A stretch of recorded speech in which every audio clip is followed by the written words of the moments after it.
Welcome to LOA Today. I'm Walt Thiessen. With me today are Joel Elston and Sam Page. This is your Daily Dose of Happy. We are so happy you decided to join us today. And welcome back, Sam. After being missing for a week or two, we got you back in the house. How are things at your end of the universe? Whoops, Sam just froze up. Well, I'll ask him that when he's able to connect in. It looks like he may be kind of trying. We'll see. So I'll just ask you the same question, Joel. How are things at your end of the universe? They are fantastic. It's been a very busy Monday. Tuesday, Monday was busy too, but all good stuff. I mean, there's a lot happening. As you know, I sort of dive into whatever's going on, and so I find it invigorating and also challenging. But it's been great. Well, yeah, for you, the two really go together. Absolutely. Right? Yeah, I mean, challenging and invigorating, they're really part of the same sentence, aren't they? Yeah, that's the drive. It's when people say, "Oh my God, you had a really bad day today," and I'm like, I see it differently. We got a lot accomplished. Yeah, and that's good stuff. That's really the trick. We were talking about that yesterday with David Strickle. The trick is, can you appreciate the bad stuff? If you can, Absolutely. you win. Yep, that's the ultimate thing. The bad, quote unquote, bad stuff is either contrast or it's precursor to good stuff. Exactly. Which, by the way, what's saying it's contrast is also another way of saying it is precursor to good stuff. So you really just kind of were redundant there for a second. I love redundancy. And Sam, now that you're connected back in, I'll ask you the question that I was trying to ask before. Haven't seen you in a couple of weeks. How's it going in your neck of the universe? Not bad. Been keeping busy. Had a concert with the chorus I sing with called Walt's Vault, a different famous Walt for Disney songs, which was pretty fun. Okay. And my voice is still recovering a bit, but it was a good time. And now I just went back to work for the first time in a few days, and here we are now. Okay, well, we won't tax you then. So, feel free to jump in when you're ready to. But, if you need to take a kind of a break this week, it's okay to do that too. We'll let you kind of modulate that the way you need to. Either way is all good. Okay. All right. I'll just leave that in your court. Well, the main topic this week is about comfort in a sense. It's kind of about comfort. It's based on yet another book in Joel's reading list, which is an extensive reading list. This one is called The Comfort Crisis by Michael Easter. And I think when I wrote the description for this for social media for us to record this live while we're recording this podcast episode, I said, this is going to be interesting. And I think that was an understatement, because anytime you're talking about the comfort zone, you basically are setting yourself up for a conversation where there's all kinds of stuff going on that the person who's in the comfort zone doesn't want to have to deal with, which is why they stay in the comfort zone. I have a feeling we're not going to stay in the comfort zone. We're going to be like Dorothy and realize we're not in Kansas anymore. But before I jump the gun, let's get the actual story from Joel, because Joel, you're the one who read the book or listened to it, depending on how you want to look at it. So give us like the overview. It is. I really enjoyed the book, and it obviously by me, bringing that to the table, I felt it was pretty relevant. The concept I post about this often on Facebook, and it's a belief. We have a tendency as human beings to seek comfort. Comfort is safety. It's homeostasis. It's we don't want to be challenged, and that on the surface seems that's ideal. It's fine. There's no problem there. Sure. However, the human body and mind was built to be challenged. It was built to take on new things. Neuroplasticity, sorry, I'm using that this week, but neuroplasticity is most active in times of challenge or rejection or failure. The brain is programmable during those times. So the idea that when we are challenged or we're forced out of our comfort zone, that's when changes can take place. Your muscles and your cardiovascular system only improve when they're taxed.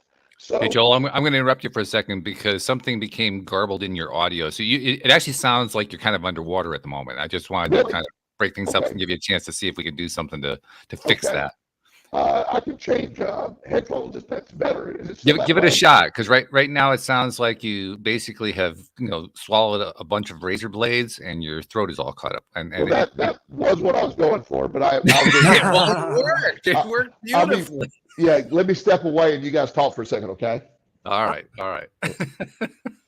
Because we don't want Joel bleeding at the throat, right, Sam? I mean, Oh, come on. heavens no. It gets That all was over the floor, and Well, it was sounding a little better right at the end there, so I trust he'll get that resolved soon enough. yeah, I'm not sure if that was actually a signal issue, if it was the headphones or whatever. But hey, it doesn't hurt to switch the headphones. Maybe that makes a difference. We'll just leave it at that. Right. Yes. You never know with technology, but yeah, no, comfort zone is a good place. It's obviously what's comfortable, but getting out of there is kind of how you grow and expand your consciousness. Yeah, it's annoying, isn't it? I mean, seriously, it really is. Like the only place you can grow is outside of the comfort zone. Why couldn't we do it inside the comfort zone? Right. It's like this is what I know. This is what's comfortable, but I enjoy the comfort zone. Why do I have to leave it in order to grow? That doesn't seem fair. But... I definitely resonate with that too. Well, we know that Joel's got a new connection going on here. So let's see, Joel. Are you sounding any better? Well, let me try it first on just with the phone with no apparatus. Is this good? It's clearer. It definitely sounds more far away. You probably need to get a little bit closer, but it definitely sounds a lot more clear than it was before. Okay, and how is this? That's improved. Good, yeah. Okay, so this is about as good as it gets. So. Let's go with this. This works. Okay. Yeah, you don't sound like you're in the next room. You don't sound like you're underwater. So I think it's a good mix, It is. It really is. So to recap what I was talking about earlier during my razor blade segment, the idea of comfort is a natural inclination. There's homeostasis. The body wants to be comfortable. It doesn't want to be challenged. But the way the human body is built to not only get stronger but evolve, it requires it to be challenged. The comfort zone does not allow the body to be challenged or the brain to be challenged. So when you try to just seek comfort, you become debilitated, you become stuck, and there's no growth in that. And even further is the way the neuroplasticity that I mentioned that takes place when everything is being challenged or there's failure going on. That's what is allowing the brain to grow and improve. A gymnast, I use a gymnast a lot because they're such incredible athletes.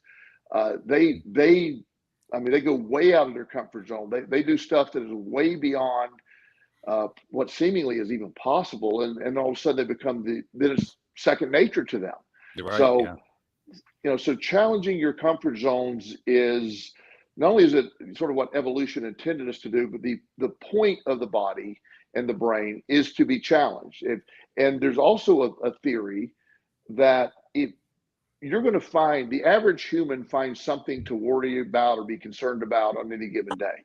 So and the studies show if you're sitting at home all day and you have millions of dollars and you can't, what would seem like the perfect life to somebody, those people have the same amount of worry and fear as other people. In fact, they have more because they're not engaged in stuff that takes them away from worrying. There's almost like a prerequisite amount of worry that's set in. And the body almost is always looking, the brain's always looking for what the threat is.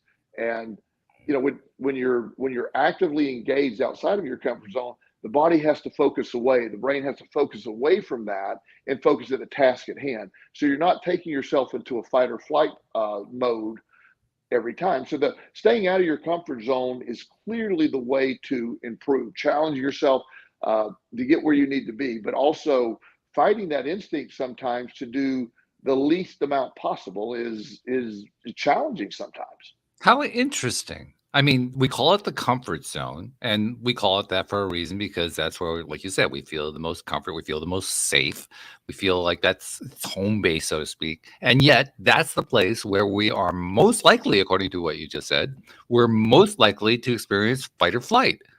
Like, yes. Well, that's kind of counterintuitive almost. Well, it is, because it doesn't make any sense until you think about it, because we were here to be challenged. If you think about it, like compared to even 100 years ago, the average person didn't have heat in the way we have heat. They had a wood burning stove. Right. Most of us live between 70 and 72 degrees year round. Yeah. And the only time we step out of that is we go get in our car and step out of the store. So unless you live in my house, you leave like between 65 and 67 degrees. That's Okay. our Okay. range here. Yeah. Yeah. So, but we control our environment. So the body isn't even really challenged to regulate itself in the same way it used to be. When I grew up as a child, I grew up in Florida, and the home we had when I was really young had no air conditioning. So August in Florida, when it's 100 degrees outside with 100% humidity, Yeah. it's hot. But as a It's real hot. child, we'd go to bed and he'd turn the fan on, and I can remember needing blankets because I was set. My temperature was able to adjust, and because it was always being challenged.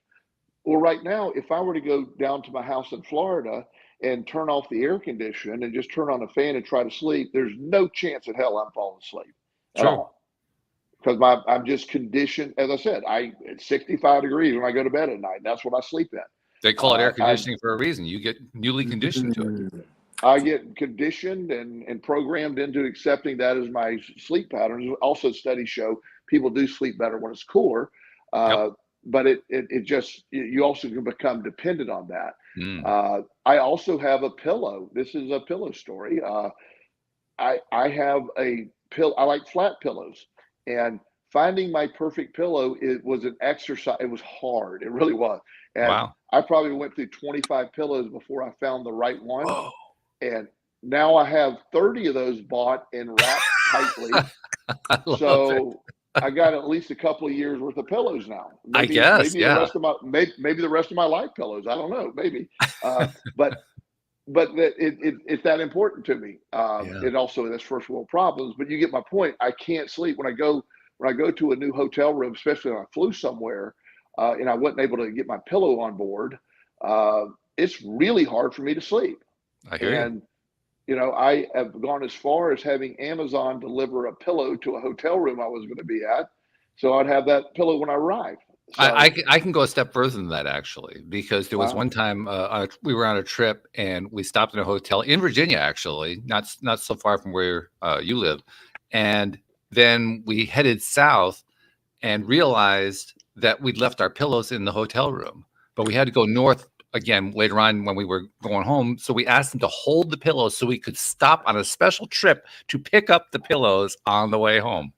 Wow, you win the pillow war. I think I actually win the completely obsessed with pillows war. But our pillows are comfort zones. Yeah.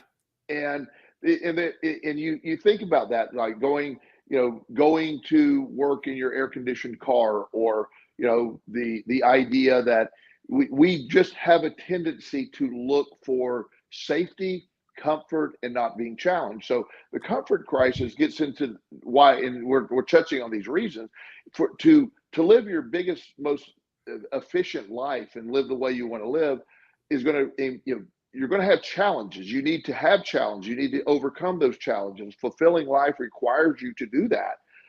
And it keeps you strong. It keeps the brain engaged. We were talking about Ikigai, 2 or 3 podcasts ago about Japanese, concept. This sort of matches that theory a little bit in a different way, but it's talking the same thing with a different perspective.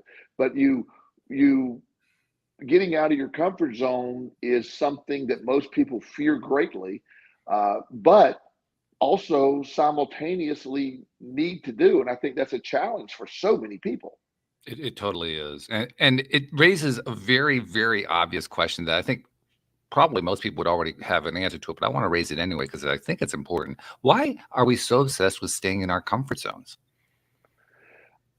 I think, again, we're programmed. The body seeks homeostasis. It's protection. The homeostasis concept in the body is I'm in a cave, going way back in the day. I'm in a cave and I got to get some food. I got to. And homie Stacy saying, Joel, stay in the cave because there's some tigers out there that's going to eat you. Now, when the hunger gets so bad, I got to say, me and the tigers are going to have to figure this out because I got to get some food. But my body is trying to say, don't go, you're going to get killed. But my hunger overrides that. So that exact scenario in my mind created a scenario where ancient man had to learn how to we got to defeat these tigers. So they had to develop skills to defeat the tigers. So I'm sure that's, they came up with spears and whatever they came up with in that time frame. And that's sort of that need to do that created that. The need to, with the discomfort of having to walk, like all my grandparents used to say was I had to walk X number of miles to school in the snow. And when I was a kid, I thought, well, that was challenging. But when I realized my grandparents lived in Florida their entire life, I was trying to put that together. But, at least hypothetically, they thought it was snow. But to get a bicycle or to get a car, there's a drive to create more, we got to overcome this. So the challenge of walking to school led to innovations that helped you alleviate that. And so everything that we have was created out of a need. Everything was developed. Phones were developed as a way of communication, and it's when you're challenged with something, you come up with something better. If we never leave our comfort zone, you accept life as it is, and the brain and the body in the comfort zone naturally atrophies. It shrinks. The brain, the body's tendency it sheds muscle cells, it sheds a lot. It just wants to be as efficient, minimally efficient as possible. So when you don't challenge it, the muscles in your body just disappear. They start going away. The body says, we don't need those. Let's not waste the energy keeping them alive. Your brain doesn't constantly need to be figuring things out. You get brain fog, and it's just the idea of, I don't want to do any of that. So when you're challenged, those things are able to, they're forced to keep going. That they're forced to keep growing. That's what happens. So when a lot of times I'm dealing with people, depression often takes place in comfort zones. I notice that a lot. When I have a young man that I'm working with now, and he's a brilliant young man. He's 19 or 20, and he is holed up in his mom's house in his bedroom, and it is just, that's all he does. He just sleeps, and he's miserable, and he's horribly depressed. So the method that we're using, and that has been very effective, is we get him out of that room, get him moving. He comes into my office. He's going to the gym now. He's doing those things. So there's almost an immediate improvement when he evicted himself from the comfort zone. Yeah. So on the one hand, we all like the comfort zone, and on the other hand, I think we're beginning to develop an appreciation for not being in the comfort zone, because it's beginning to look more and more like all the good stuff's happening outside of the comfort zone rather than in the comfort zone.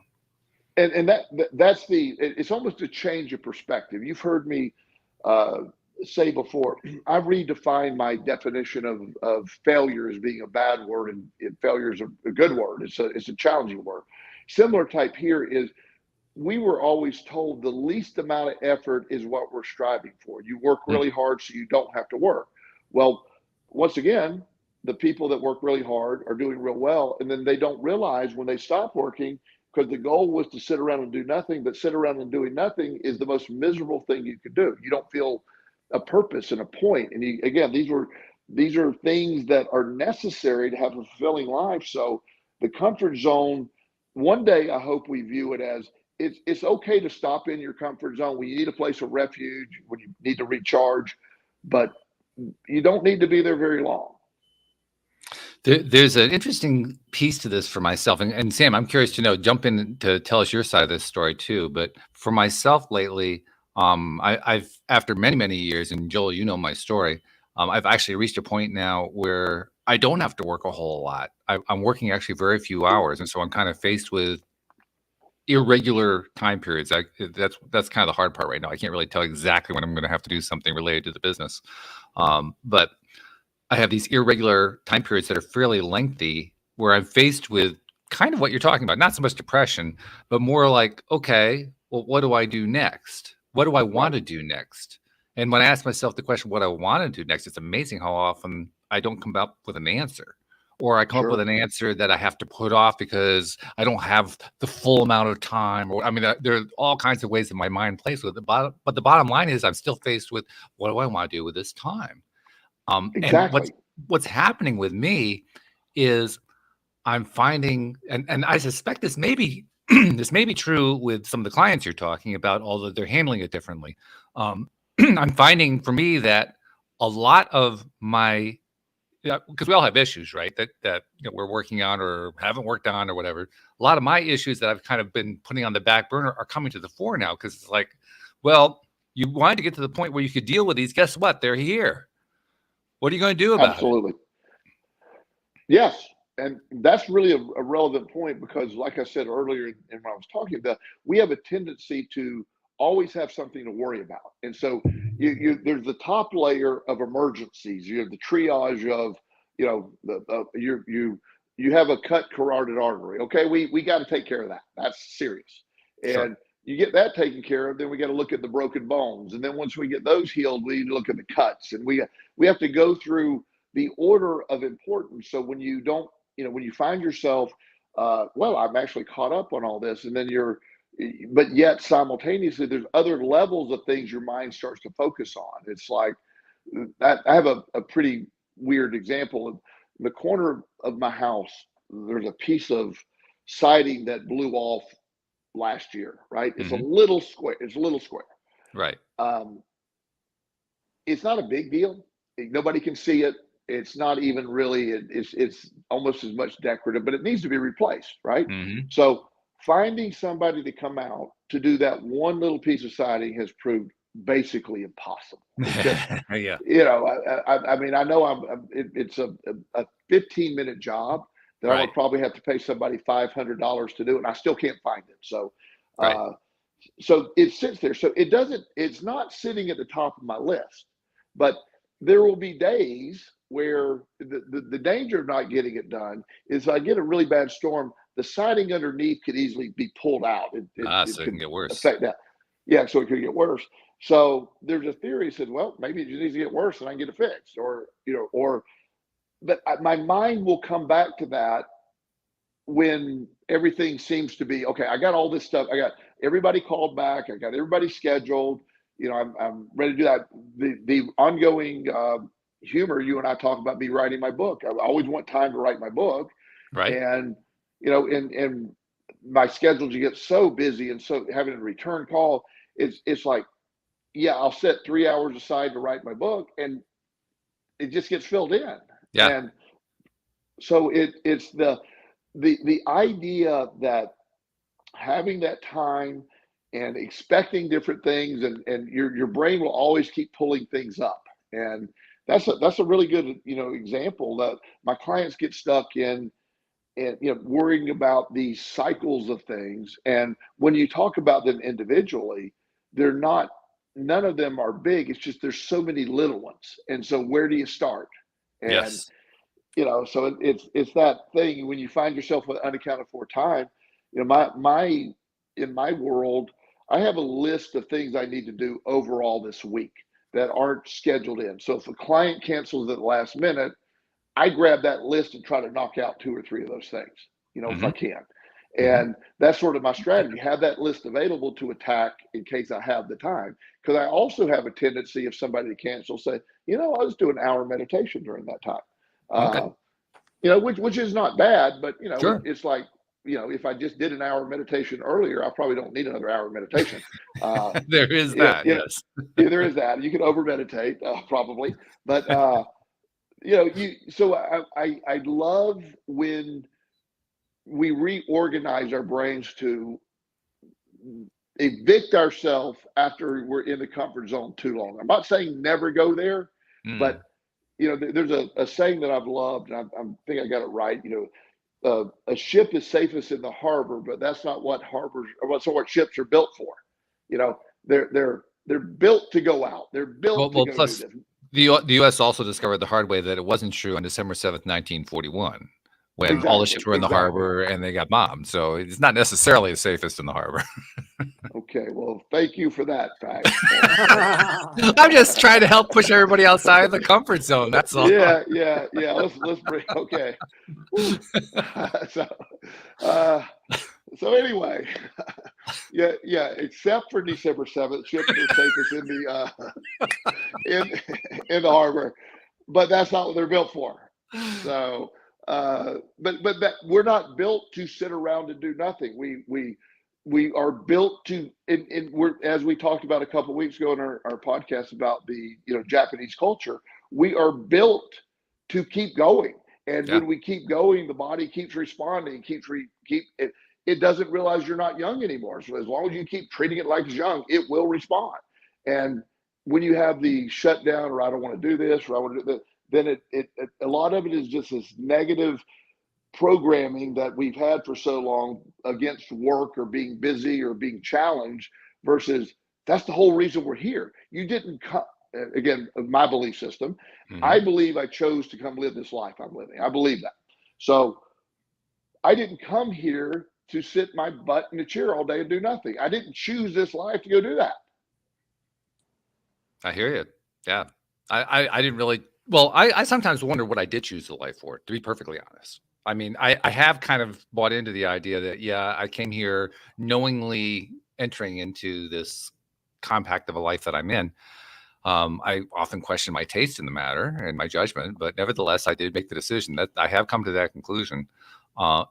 And yet, even though I realize I made that decision, that doesn't necessarily mean that I feel the same way about it now. So I can sit in that comfort zone for a bit and say, well, I'm going to sit in the comfort zone for a little while. Sure. I'm just going to enjoy it here. But the funny thing Right. is, the longer I do that, the more bored I become. Right. And whether you agree with the intent now or not, and part of it is, I think we often do pick bad choices. There's that's the whole thing. You get unlimited gameplay here. You can keep doing it, Yeah. if you want. So I think you need to. I think people need contrast. In no way that I don't want to get controversial, but That never stopped us. We get controversial anyway. Yeah, and I mean this very lovingly, but I think profoundly disabled people say, well, why they choose that? Well, maybe in another lifetime they hated the idea of being taken care of. So maybe they chose a life where they were forced to be reliant on other people. Maybe that was the thing. I don't know why, but I think sometimes we choose lives that are more challenging because, again, the merry-go-round at Disney World's fun, but the real action is Space Mountain. So you want to go ride Space Mountain. Yep. Merry-go-round's cool, but Space Mountain's where the action is. And yet I also know I've also had on the show here guests who have been through some horrible stuff. And I've asked them after the show. I usually don't want to ask them during the show. I don't want to put them on the spot, but I've asked them after the show, like, what do you know about this theory about how we came here knowingly, that we knew what we were getting into and we chose it deliberately? Do you think that's true? And some of them say yes, and others say, why on earth would I ever choose this? Yeah. So how interesting. I mean, like you said, we all have different beliefs. We all have different attitudes, different belief patterns. We all have these different belief patterns, and that's great. That's part of what makes the human race so interesting. But nevertheless, because of those different belief patterns, we end up with very different viewpoints of that idea that, did I have control over coming here? And it's interesting how that actually does play a significant role in that comfort zone. Or getting out of it, either way that you want to look at it. Exactly. If in no way, I think my feeling on this. I was born into a lot of chaos, a lot of addiction, a lot of mental health issues. My biological grandfather committed suicide. My biological father committed suicide. I developed addiction of my own. I ended up homeless. I've slept in a flower bed. I've eaten out of a trash can. I went to jail. And my son died in a car wreck. Yeah. So there's a question when people say, why in God's name would you choose that life? It's a fair question. It's a fair question. But I also feel that I have become so incredibly powerful and feel so having overcome all that or survived all that. It's just I feel so much stronger than I ever could have imagined going through that. always say I would not do it all over again. Like, no, good lesson, but you know, I pretty much know I can survive whatever happens. And then I Mm, take that message and then I help other people, educate them on how they can do this without maybe having to go through all that. And then it all makes complete sense. yeah. Yeah. It's so true of all this stuff. We can look at it from many different viewpoints, usually diametrically opposite viewpoints, either yes or no. Yes, I chose that. No, I didn't choose that. Yes, I'm glad I had that. No, I wish I didn't have that. We become very black and white about the things that we're most passionate about. But even then, that black and whiteness, we still find ways to surprise ourselves.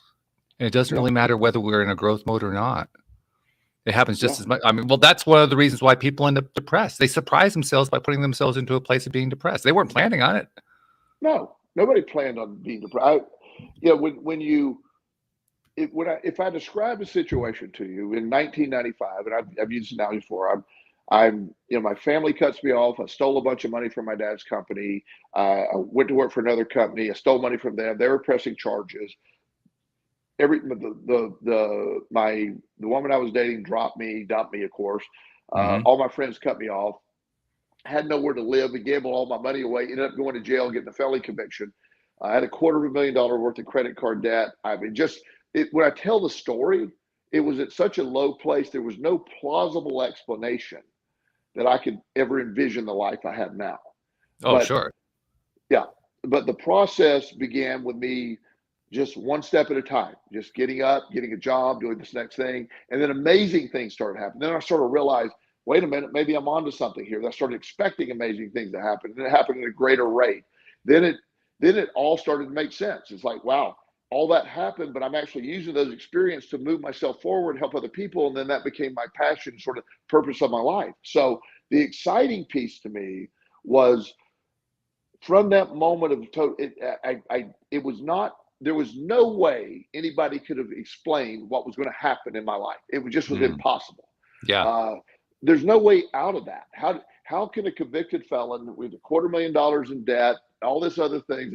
The only two jobs I had before that, I worked in insurance with my father, and I ran group homes for kids. So convicted felons don't get to do either of those. No. And so how can I'm not a handyman at all. Lord knows I'm very untalented, not talented at all.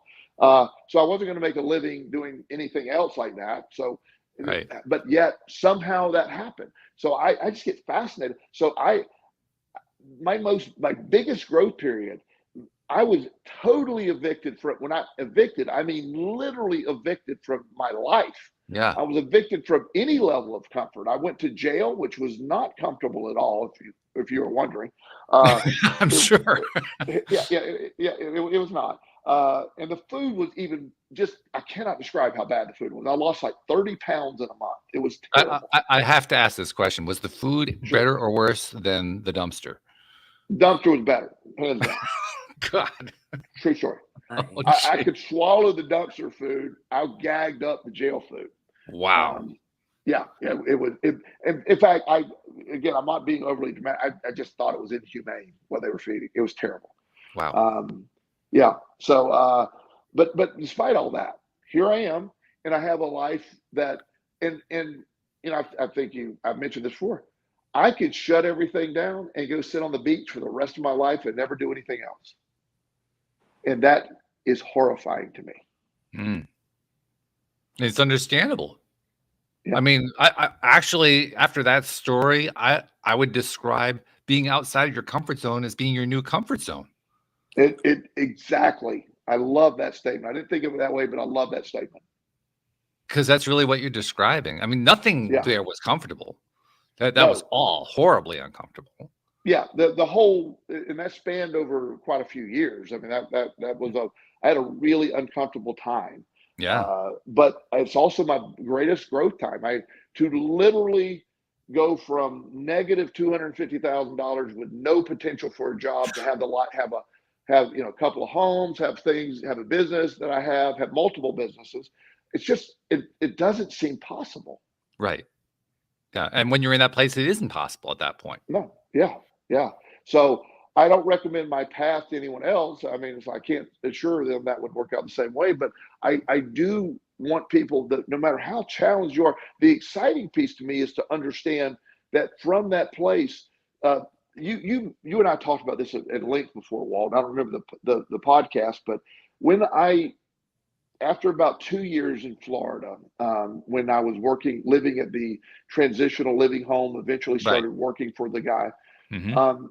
I went to South Carolina to run the facility there. We created a new facility, and I was going to operate that one. I was co-owner of that one. Right. My entire worldly possessions fit in the back seat of a Pontiac Bonneville, and I drove from Anna Maria Island to Rock Hill, South Carolina. And as weird as it sounds, one of the freest moments of my life was when I was heading up, Interstate 75 to head on up. It just, I'm free. I'm moving forward. It felt so freeing, and I didn't have anything, but some level of that was free. If I were to, well, you did have something very important. You had something that you didn't have before. Yes. First of all, you were out of prison at that point. Yes. And secondly, you had something that you didn't have before, in that you had a direction, someplace you wanted to go.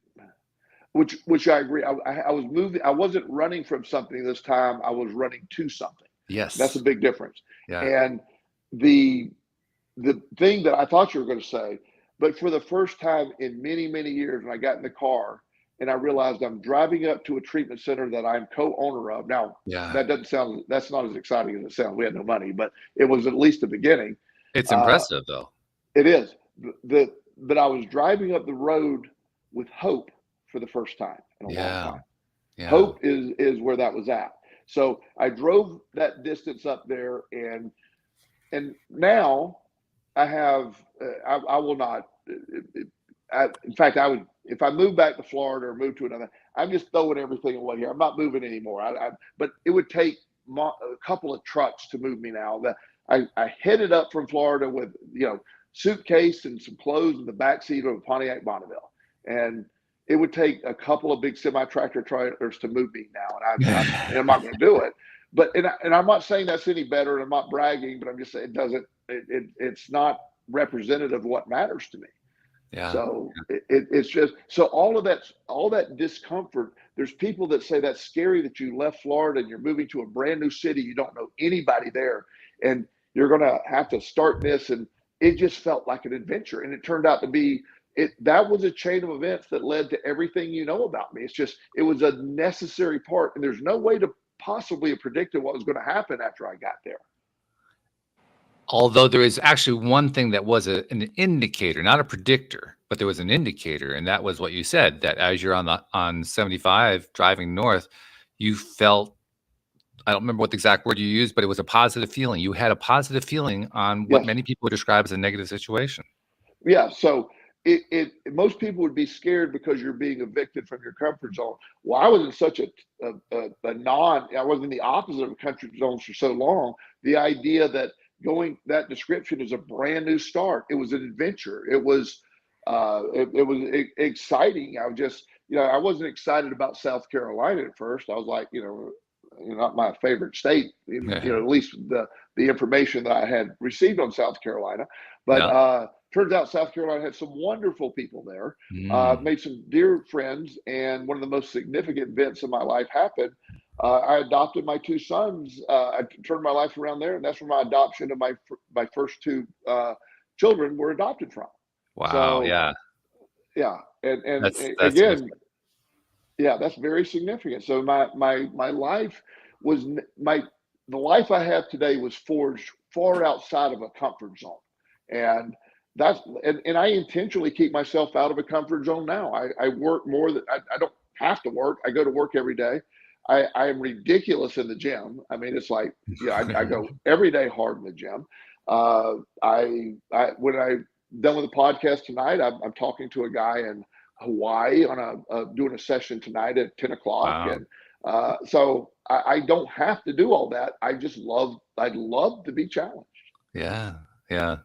As you're talking about all of this, I know for myself, I imagine probably true for you, Sam, as well. I mean, we're kind of like reframing our own experiences and saying, well, when have I been in the comfort zone? When was I crawling out of it? Which did feel better? Which did feel worse? You're nodding, Sam. I presume you're saying you're doing the same thing. Oh yeah, for sure. And one thing I find I like is when I'm out of my comfort zone and experiencing life, and I'm out there for a while, and then expanding my consciousness and everything, and then when I'm back in my comfort zone, I can kind of process it. Ooh, good point. That's I a like valuable that. use of the comfort zone. And that's what a comfort zone is for, is to process, to rehabilitate, to recharge. It's not meant to camp out there forever. It's just meant for a healing. Yeah, a healing. Yeah, they're very interesting. Very interesting, because that also kind of derives from your background as a weightlifter, bodybuilder, so forth. In that you go through the quote trauma unquote of exercising, pushing your muscles, and so forth, and then you go home to kind of sit and relax and just let your body heal again. Yes, absolutely. So I have a famous guest here right now. Oh, look who's here. This is Mango. He is our bearded dragon. He's pretty famous on my Facebook page, at least. Yeah. He's very loving creature, and I just wanted him to appear in our podcast tonight. He's never been on a podcast with us. He is lovely. He is. Yeah, he's gorgeous. Coloring. He's huge. Aww. She's huge. She is huge. That's right. Yes. She and our doctor refers to her as obese, and that's obese. Yeah, which I just think she's plump and healthy. I hear you. Yes. Yeah. Well, especially since she is clearly part of the comfort zone. Yes, she is one of my comfort creatures, and her favorite place at night is she'll crawl up right here and fall asleep. And wow, it's hard. I lay in the chair like, oh, I got to get up, because she gets it so bad when I wake her up. So I just want to share with our audience Mango, and she's a little sleepy right now, but she's a gorgeous creature. Yeah, very much. Oh, pleasure to meet you, Mango. I love the coloring Mango has. I mean, yeah, it's brilliant. It's almost coral. It's just, it is, and her mood. She's happy when it's that color. When she gets a little frustrated, it turns much darker. How helpful that is, though. You know exactly how she's feeling about looking at her color. Yeah. She has this. When she's really content, she'll sit back. She'll open her mouth. It looks like a big smile, and she'll just, she'll sit there and, she loves being around Justin and I. She's very social. And they say reptiles don't have emotions, but she certainly enjoys. She loves comfort for sure. I think this is. I mean, there are probably a number of people listening who would agree with this. I'm not sure this is going to be true of the wider population, but maybe. But I firmly believe that not just every animal, but everything is alive. Yes. Everything. And everything has all of the pieces of being alive, including emotional range. They already have discovered this with vegetation. There are lots of studies that show that vegetation experiences and demonstrates emotion. It's certainly true for almost all of the animal kingdom that I can think of, probably true for the insect kingdom. And if we get to the point where we're able to measure it, I'll bet you we'll find that it's true for the rocks as well. I mean, seriously, anything that is in existence is alive, because we're all made from this source energy we like to talk about. And everything's moving. Yes. Yeah. It's always in vibrational motion at all times. And anything that vibrationally is in motion can have emotion. That's what emotion is, right? Energy in motion. Isn't that what they say? Yeah. Yes. I'm sure a lot of people will disagree, but I've always, this is our third bearded dragon, and they each have their own personality. I can't certainly identify. I'm not saying she loves us, but I know she certainly likes to be around us. She's comforted by us. When she hears Justin's voice, she goes toward it. So she recognizes. In fact, one time Justin got a haircut. He used to have pretty long hair, and he walked in and she bowed up like, who that was. Who is it? Yeah. I love the fact that her color changes to tell you what her mood is. I mean, if I would love that with my cat. I mean, if his mood is happy, he's black. If his mood is unhappy, he's black. I mean, I can't really tell the Yeah, difference. yeah, yeah, yeah. Cats are a whole different category. Yeah, yeah. You have to Yeah, you have to learn an entirely new language in terms of understanding where he's, which I have done with him. exactly. I can tell you exactly where he is, but I have to study him for Sure, a minute. Yeah, sure. yeah. Getting back to the whole idea of the comfort zone, because this whole thing got started by the book, Michael Easter's book, The Comfort Crisis. And we really haven't talked about the book itself. You gave us a really good outline of what the issues are regarding comfort and the comfort zone and so forth. But what are some of the main things that he talks about in the book? Well, he's mainly the first part of the book is explaining what we talked about, just Okay. what the comfort zone is and why it's not necessarily good, and gives and then actually wants to talk about sort of that reframing or understanding of challenging yourself. And there's some techniques, or there's some various things that he gets into, of mainly just how you can reframe the concept of comfort, and not necessarily always seek it, and seeing the value of stepping out of it. So that's sort of the synopsis of the whole book. And he gets into some really great, obviously, a lot of examples of people being out of their comfort zone, accomplishing great things. So it's a good book. It's something that the title's really cool, but in Yeah, a well, the weird title's making way, me think. That the title is why I even asked the question, because the title is The yeah, Comfort Crisis.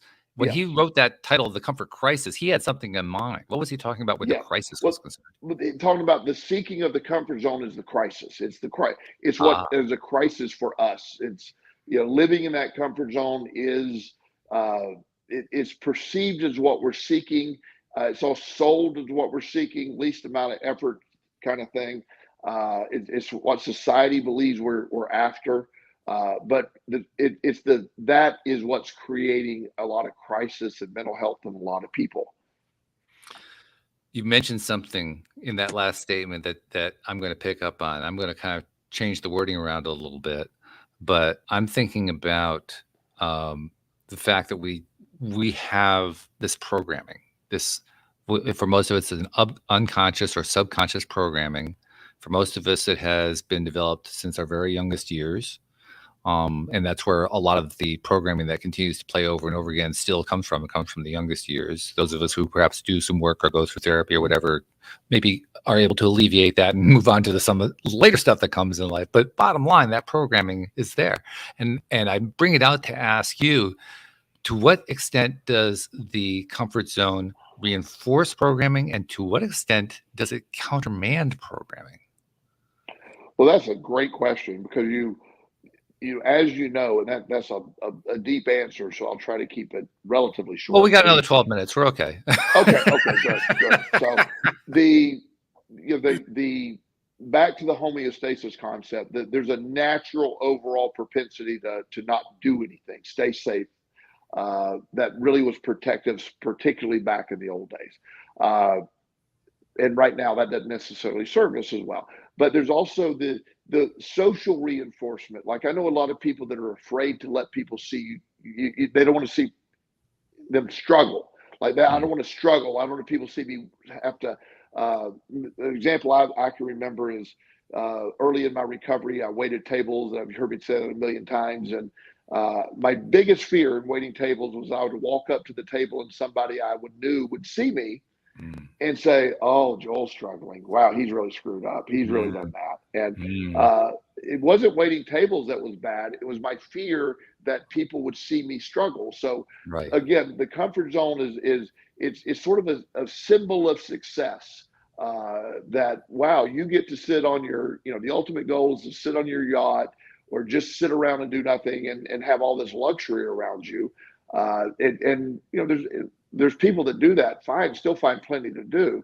But the idea of the value of what my story about my life is, I recognize clearly that the most productive and exciting time was at my lowest point, when I was pulling myself out and just, again, evicted from the comfort zone. I didn't have a comfort zone to retreat to for a while. Right. It just, there was no, and I'm not saying that's good for a long time either, but the success I have today came from that. So that the programming, it's reinforced. There's a dopamine release from both comfort zones and being evicted. So it could either one could be programmed, because the idea that I'm just going to sit here and do nothing is sort of reinforcing. It's like, wow, I didn't have to do anything today. But also the idea that I went out and accomplished a lot, that's a big reinforcer too. So it so much is perspective based here that both sides can be reinforced, but it's all built on your perspective of how you're doing it. You're reframing it to match your current belief. Boy, that's a great statement right there. You're reframing it to match your current belief. That's something we humans do a lot. We absolutely do. Right, Sam? Yes. Oh yeah. I mean, like daily? Oh, I'd say so, yeah. Maybe hourly? Yeah. Yeah, we're really good at that. For some reason, we're not so good at reprogramming. We get stuck in that comfort zone, or we get stuck outside the comfort zone, or we get stuck in various places, and I think we kind of buy into the idea that we can't change it. That's where I'm saying that we're really not good at reprogramming. We're not good at reprogramming because we don't have access to the storage of the programming directly. So subconsciously is where stuff is stored that you need to reprogram. And the only way to do that is over time, changing perspective, feeling the emotion attached with the new way of thinking, constantly reframing, challenging, and then eventually you have a new narrative. If you, one of my clients earlier today was young man, he had lost a girlfriend. I mean, they broke up. He didn't lose her. Right. The other way, they broke up. They've been together. He's really young. He's like 17, but they've been together 2 years. She was his first love.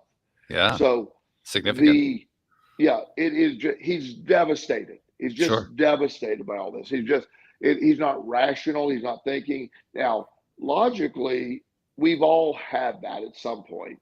Yeah, and we all remembered how bad that was, but that doesn't comfort him. So the idea that all this relationship, his self-worth is tied into that, is a subconscious feeling that became his comfort zone, that relationship. So she just evicted him from their comfort zone. And so he feels powerless. He feels all these things. So getting him to distract and get access to that subconscious programming is what we're working on. But his tendency to go sit in his room and pout and think about it over and over and over again is seemingly comfortable, but clearly damaging. So reprogramming is one of the hardest things you can do, because you don't do it instantly. It is a slow process. Oh, good point. To reprogram the subconscious brain. If we could flip a switch, we'd be happy to do it.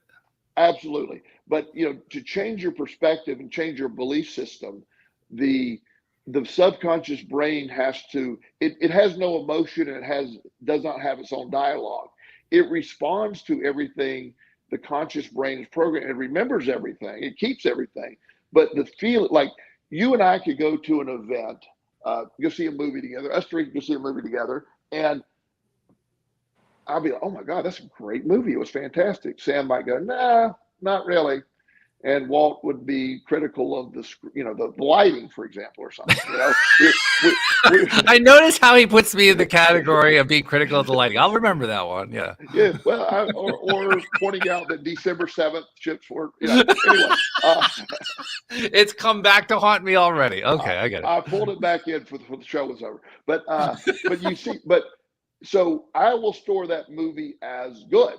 And you would store it, Sam would be like terrible, and Walt would remember the lighting issue. So, but let's say you're sitting at home 6 years from now, and it happens to be on TV, and you're watching and go, Sam, you might say that's a great movie. I missed that. I didn't, So the brain can then accept the programming was faulty, and maybe that happened to me in the movie The Blues Brothers, and I was at the movie with this young lady. I was out on a date, and it was a miserable date. I mean, It was really terrible.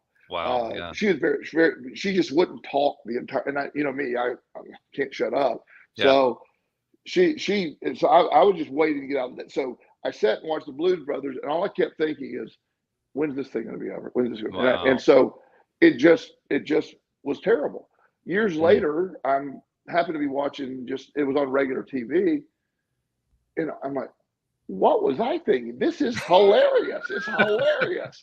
And I love the Blues Brothers now, but my perspective was based in. So the reprogramming process requires a new perspective or a new reason to change. And if you don't ever change it, it stays the same. If I didn't see the Blues Brothers again and like it, it would have always been programmed as a terrible movie to me. It also demonstrates, that's a great story. It demonstrates, among other things, how perspective changes over time. Yes. Because you had two different situations going on. It's same person, same lifetime, but different times during that lifetime. And at one point you were in a miserable place, and the next point you were in a good place, and you saw the same movie from those two different perspectives. And in seeing those same same movie from two different perspectives, you saw it two different ways. We've never done that, have we, Sam? Never, no. Never, no. Two whole different experiences. Yeah, right. Yeah. So. Yeah. And by the way, Joel just blipped out for a minute. That was the first time that you blipped out all day. So something's improved with your connection this week. I don't know what you did, but whatever it is, we're in the right direction. I'm going to blame it on Sam. I don't know. Oh, okay. So Sam's responsible for connection. I'm responsible for not liking the lighting. All right. Well, now we know where our responsibilities are. Okay. Yeah, Sam, I'm just kidding. I'm not really blaming you, but I've already blamed enough on Walt. So. Oh no! Oh no! Oh my goodness. This show is really good for my ego. It pounds it right down. but before we run out of time, but on that question of that, the ability to reprogram, the first of all, identification, having a reason to reprogram, and being consistent in changing that, because a pathway develops in your brain.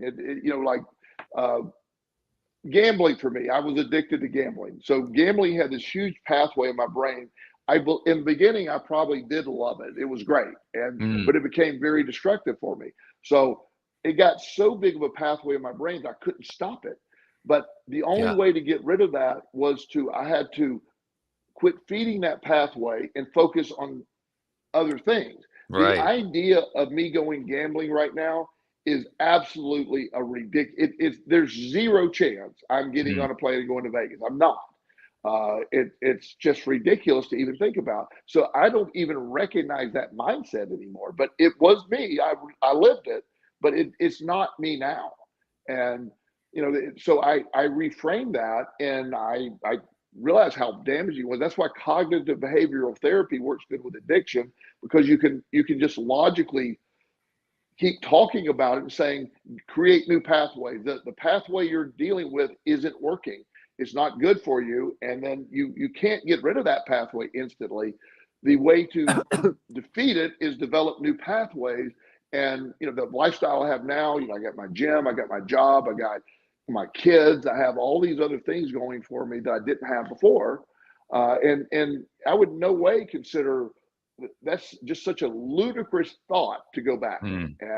But I'm operating on all brand new pathways now. Which shows that even though we feel like perhaps we can't really reprogram it, it just seems too hard. It turns out not only that we can, but we can do so drastically. We just have to be willing to give it a little time to happen. It won't be on a light switch, but you really can actually make a dramatic shift. So when you look back, you say, whoa, that was huge.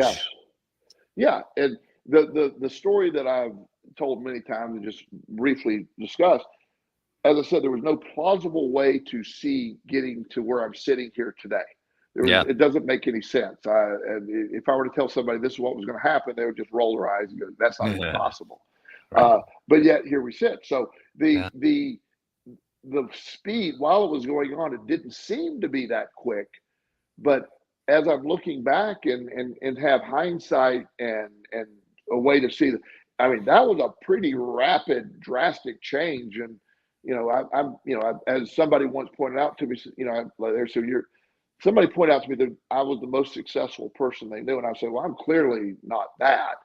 And He goes, no, from where you were to where you are, I know no one that's traveled that distance. I'll And second that motion. I really appreciated that compliment. I didn't look at it that way.